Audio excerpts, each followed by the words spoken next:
अस्सलाम वालेकुम, कैसे हैं जी आप सब? उम्मीद करती हूँ आप सब खैरियत से होंगे, हम सब भी खैरियत से हैं। तो जनाब यहाँ एक होम मेकर की ड्यूटी सुबह उठते ही स्टार्ट हो जाती है। अब ये उस पे डिपेंड करता है कि वो अपनी ड्यूटीज़ को कितना अच्छा परफ़ॉर्म करती है।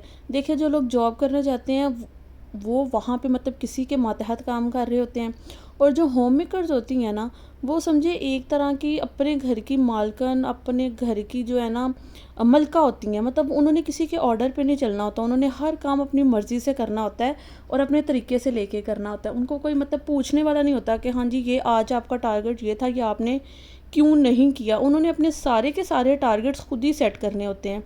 सुबह उठते ही वो सबसे पहले तो जो है वो अपना नाश्ता सबका बनाने की उनको टेंशन होती है। उसके बाद जो है ना, उनको होता है कि घर की सफाई वगैरह कर ली जाए। उसके बाद दोपहर के खाने के बाद उनका कोई और होम मेकर से ना कोई काम निकाला ही होता है, पहले से सोचा होता है कि हमने ये करना है, अब ये करना है, अब ये करना है। तो इस तरह से ना वो मतलब वो किसी के अंडर काम नहीं कर रही होती, उन्होंने अपनी मर्ज़ी से अपने स्केड्यूल से बैलेंस चीज़ों को लेके चलना होता है। तो उनकी ये जॉब होती है, वो भी ये काम ना एक जॉब की तरह कर रहे होते हैं, बस फ़र्क ये है उन्होंने किसी के ऑर्डर पे नहीं चलना होता, वो अपनी मर्ज़ी से कर रही होती हैं। तो यहाँ पे भी जनाब मैं भी एक होम मेकर हूँ, क्योंकि तो यहाँ पे भी ना सुबह नाश्ते से ही स्टार्ट हुआ था। नाश्ता तो मैंने अब स्टार्ट किया ना, मैंने इससे पहले भी 2-3 काम निपटा लिए हुए थे। तो सबसे पहले तो जो सुबह उठते ही काम होता है ना, वो देखते हैं हम, स्पेशली जिन घरों में बच्चे होते हैं ना, तो वो देखते हैं कि सुबह उठते ही उनमें होम मेकर्स को क्या देखने को मिलता है कि इधर भी चीज़ें बिखरी पड़ी हैं, उधर भी पड़ी हैं, और जो है ना हर जगह कहीं न कहीं कुछ ना कुछ ज़रूर पड़ा हुआ है। तो अगर जिन घरों में बच्चे नहीं हैं ना, कुछ के हस्बैंड इस तरह के होते हैं कि वो चीज़ों को इधर-उधर फैला के रखते हैं, कुछ के भाई इस तरह होते हैं। फ़ादर तो मैं नहीं कहूँगी, क्योंकि वो इस एज को पहुँच चुके होते हैं कि वो ना अपनी मतलब लाइफ़ को और चीज़ों को सेट करके रखते हैं, सेटल करके रखते हैं, अरेंज करके रखते हैं। तो बच्चों वाले घर में या ज़्यादा मोस्टली भाइयों वर जिनके जिस घर में भाई ज़्यादा होते हैं ना, वो भी ऐसे ही करते हैं। वहाँ भी बड़ा ना चीज़ें बिखरी रहती हैं। तो होम मेकर्स का सबसे टाइम सेविंग जो है ना काम करने वाला, उनको पता क्या चाहिए, रात को सोने से पहले ना उनको ये करना चाहिए, उनको पता क्या चाहिए, पता नहीं मैं क्या बोल रही हूँ उनको करना ये चाहिए कि रात को सोने से पहले ना वो एक दफ़ा पूरे घर का राउंड ले लें और देख लें कि जहाँ जहाँ चीज़ें बिखरी पड़ी हुई हैं ना, एक्स्ट्रा चीज़ें पड़ी हुई हैं, वो वहाँ से उन चीज़ों को उठा के ना उनकी जगह पे रख दें। तो उसके बाद जो है ना सुबह जब वो उठेंगे ना, एटलीस्ट उनको सुबह एक व्यू ऐसा नहीं मिलेगा कि यहाँ भी चीज़ें पड़ी हैं, वहाँ भी चीज़ें पड़ी हैं। तो ये ना होम मेकर्स को ना, सभी होम मेकर्स बहुत अच्छा अपने घर को लेके चल रही होंगी, बहुत अच्छा मैनेज कर रही होंगी, मुझे पता है, क्योंकि उनकी ना मेंटालिटी ही बहुत अच्छी सेट हुई होती है। तो लेकिन मैं उनको एक छोटी-सी टिप दे रही हूँ कि रात को सोने से पहले ना आप 5 टू 10 मिनट्स पूरे घर का एक राउंड ले लें, आपको आइडिया हो जाएगा कौन-सी चीज़ अपनी जगह पे नहीं है, तो उसको मैंने सेट करके रखना है, ताकि सुबह उठते ही आपको एक अच्छा व्यू मिले और आप जो है ना उन चीज़ों को देख के पैनिक ना हो जाएँ कि इतना गंद है, इतना खिलारा पड़ा हुआ है, तो ये सारी चीज़ें समेटनी है, दिस एंड दैट। तो इससे आप ना बच जाएँगी। और उसके बाद जनाब बातें ही बातों में खलारा समेटते-समेटते जो है ना मैंने नाश्ता भी बना लिया था। अभी मेरा नाश्ता करने का टाइम था और नाश्ता आज मेरा काफ़ी ज़्यादा लेट हो गया हुआ था। क्योंकि मैं आपको बता रही थी मैंने 3 से 4 काम समेट लिए थे। नाश्ता किया, उतनी देर में मेरे हस्बैंड आ गए। वो कहते मैंने तो पराठा नहीं खाना सुबह, क्योंकि वो खा के गए थे। तो कहते कि मैंने अब चावल खा लेता हूँ, आलू और चिकन का सालन बना हुआ था शोरबे वाला। तो मैंने उसके साथ पराठा बना लिया था और उनको मैंने बना दिए थे चावल गरम कर दिए थे, सॉरी बने तो कल के हुए थे।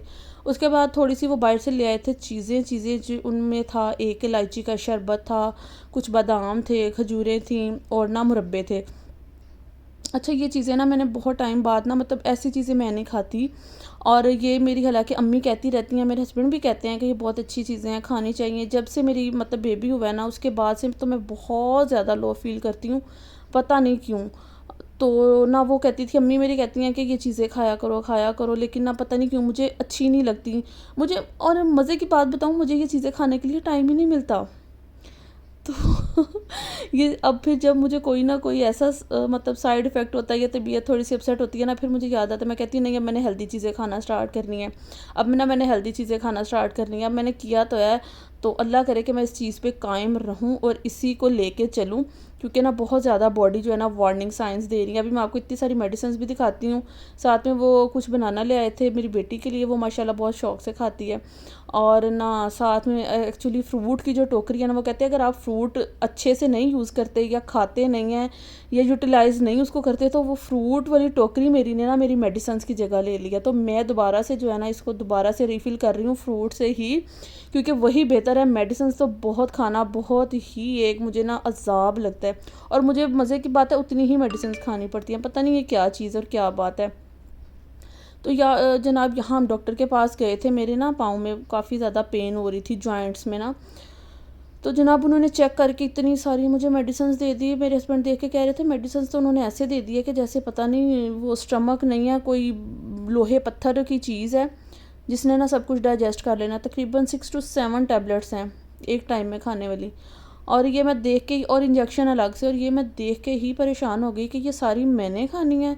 और बस आप सब ने दुआ करनी है कि मतलब मैं बिल्कुल ठीक हो जाऊँ और बहुत जल्दी ठीक हो जाऊँ। मैं बहुत ज़्यादा ना पाँव की वजह से परेशान हूँ, क्योंकि इतनी सी एज में ऐसे मसले निकलना कोई अच्छी बात तो नहीं, ना ही कोई अच्छा साइन है लाइफ के लिए। इसीलिए कहती हूँ कि अब ना मैंने हेल्दी चीज़ें जो है खाना स्टार्ट करनी है। मैं बहुत ज़्यादा जंक फूड भी लेती हूँ, और फिर उसके बाद जनाब मैंने इनको संभाल दिया, कहा अच्छा चलो रात में देखूँगी खाऊँगी। और उसके बाद मेरा पड़ा हुआ था पराठा रोल, मैंने उसको गर्म किया, साथ में मेरे हस्बैंड ने मिल्क शेक बनाया था वो पिया, और खा के ना थोड़ी सी मैंने अपने माइंड को रिलैक्स किया। यहाँ पे शाम के टाइम स्पेशली मेरा मी टाइम होता है, मैंने टीवी देखना होता है, कोई ना कोई व्लॉग लगा लेती हूँ, साथ में कोई ना कोई स्नैक एंजॉय कर लेती हूँ, और ना बहुत अच्छा टाइम गुजर जाता है। तो उम्मीद करती हूँ आपको मेरा व्लॉग अच्छा लगा होगा। अगर अच्छा लगे तो आपने लाइक शेयर और एक प्यारा सा कमेंट करना है, और मेरे लिए दुआ ज़रूर करनी है, और मुझे बताना है आपको मेरा व्लॉग कैसा लगा। ओके बाय, अल्लाह हाफिज़।